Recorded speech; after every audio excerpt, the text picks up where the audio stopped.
Main boulevard जिसका नाम Zaid Avenue है, जैद एवेन्यू पे आप आते हैं तो आपका जो पहला छोटा राउंड अबाउट है, मिनी राउंड अबाउट, उस मिनी राउंड अबाउट पे आपका ग्लो पार्क आ जाता है। जिस प्लॉट के सामने ये बोर्ड लगा हुआ है, ये प्लॉट नंबर 74 है।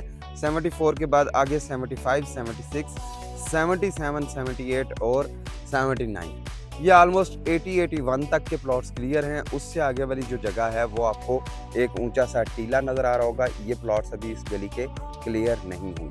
160 तक के जो प्लॉट्स हैं वो मैक्सिमम क्लियर होंगे। उसके आगे फिर वो उसी तरह से वो टीला सा है और ये ज़मीन अभी तक क्लियर नहीं हुई है। ये ज़मीन क्लियर होगी तो आपको यहाँ पे मकान बनाने की फैसिलिटी मिल सकती है। घरों की भी कंस्ट्रक्शन हो रही है। मैं ऑलरेडी इसकी भी वीडियो अपलोड कर चुका हूँ कि ऑन ग्राउंड प्लॉट्स के मतलब कोई भी इंफॉर्मेशन हो या on ground early bird block में प्लॉट सेल या परचेज करना चाहते हैं तो उसके लिए आप स्क्रीन पे दिए गए नंबर पर रब्ता कर सकते हैं।